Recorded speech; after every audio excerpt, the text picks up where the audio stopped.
Today we're going to do some cardboard reliefs. We're going to think about the principles of design. We're going to think about Cubism.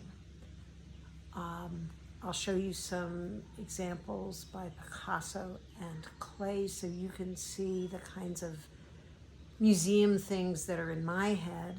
And then I'll show you some of the examples that I made and that my husband made. And then I'll show you the actual process of making one, and probably after that, the techniques that are going to be used. A lot of the techniques are common sense, but there may be a few little tweaks that will help you do one. Have fun. I'm going to be making an abstract composition, so I wanted to show you a few examples of abstract compositions so you could understand what I'm looking for and thinking about, not just with my words, but that you'd have some things to look at. This is by Paul Klee. It is called Côte de Provence. It was painted in 1920. So here's Picasso on newspaper. Very simple, but satisfying composition. And here's a dense painted composition. But I loved the use of horizontal stripes. Really like this one.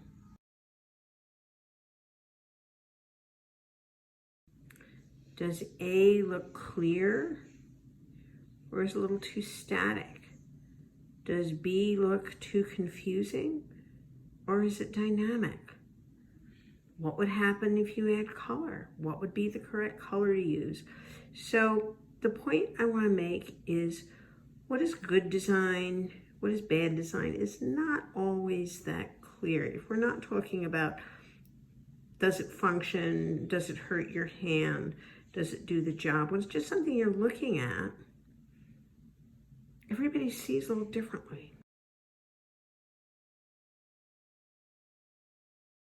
This video shows examples of working with corrugated cardboard. After preparing the corrugated cardboard to paint on, I remembered a project that I first saw at the Fashion Institute of Technology. It's a very Bauhaus kind of thing where you take minimum plain art pauvre materials, in this case corrugated cardboard, and you do as many things as possible with it. These are the first examples I did. After we're through looking at examples, I will show you the techniques I'm using. And this is the second example that my husband did. I want to point out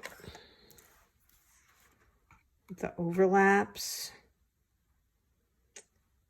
and I'm going to tilt it so you can see how three-dimensional some of the shapes are. I will be showing you how to create shapes like this in the techniques part of the video. If you happen to have cardboard that is a color, you can make it a little less subtle and more dramatic. And this picture shows how you can get a design through cutting through. I figured out through doing this how to do it really neatly, and I will demonstrate how to do it neatly.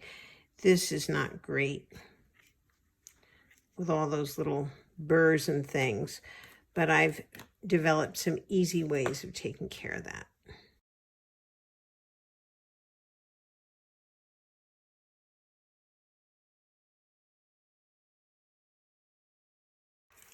I am going to start off with a 90 degree. So here's my bottom, there's my 90 degree. Then, because I want to make sure that this first one is accurate, I'm going to use the 30 degree. And from there, as long as I align my points at the top, as long as I align my vertexes, I'm going to have something very workable. This video shows how to make three-dimensional shapes. So let me clear away my experiments and show you two basic shapes. So here I have 1, 2, 3 equilateral triangles, and this will end up being the top, and 1, 2, 3 will be the base. There are two kinds of cutting I need to do. One is a scored cut, where I don't go all the way through, and the other is a cut where I make a break. So these two lines have been scored, and you can see I can very easily make a nice little pyramid with that. The other form that was used, and this is a little harder to see, you can see these edges have been cut, but I've also cut one of these edges, and then I hope I've scored these. You can see here are my 3 scores. And so I'm going to take this flat-ish shape and make it three-dimensional. If I line these guys up at the bottom, it will be flat. If I don't want to line them up, then I can begin to get a shape. This video shows experimenting with other kinds of shapes. If you are not in the mood to use precise angles, use imprecise angles. Just fold whatever you want, cut whatever you want, and see what kind of shapes you get. And if you like them, make more of them, and if you don't like them, make something else. It's your artwork, and you can make whatever shape you want. If you want to add some holes to it, if you want to use the next technique and reveal some of the corrugation, go for it. You're making elements that you will use to create your own bas-relief. I am using a cut that is maybe a little deeper than a scoring cut, but I don't want to go all the way through. I just want to cut the first layer of my cardboard. If I cut too deep, oh well, I've got a hole. Sometimes, even though I pull it up fairly carefully, that was too neat, I will end up with things showing. So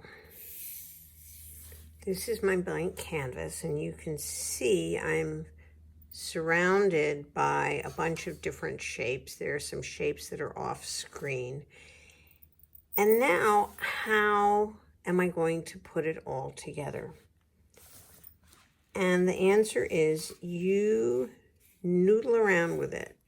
You know, do I want something like this? As soon as I have something like this, it starts to turn into, this could be, looks like it could be a roller coaster. It's very landscapey to me.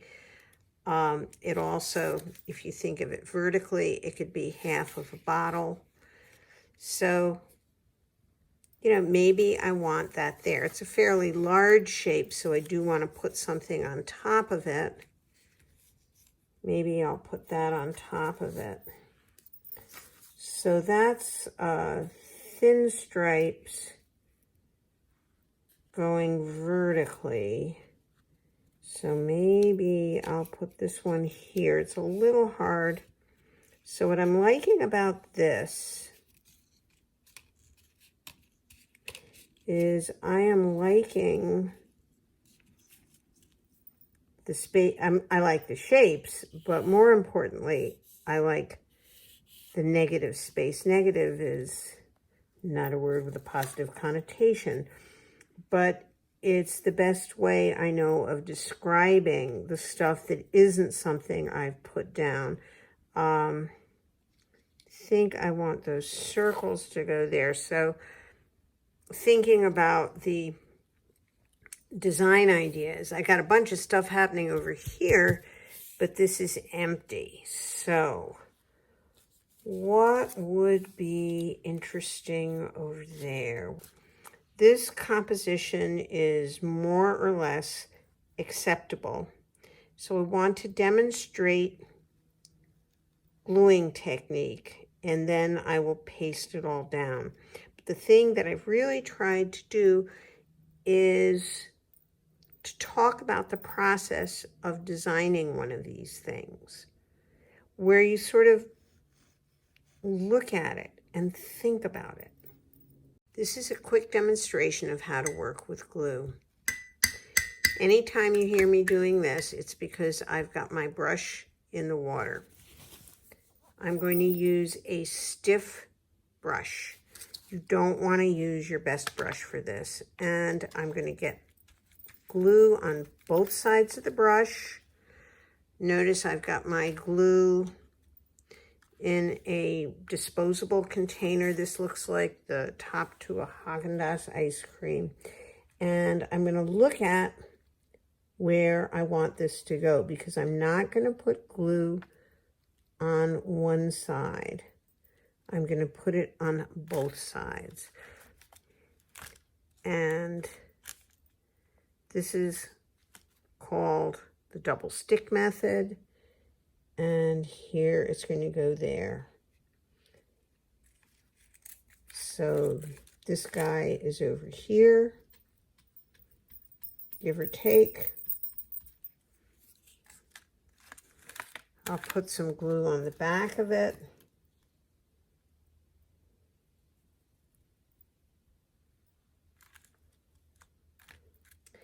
If I want my shapes to go precisely where I lay them, then I have to lightly sketch in pencil. If you're not that concerned about it,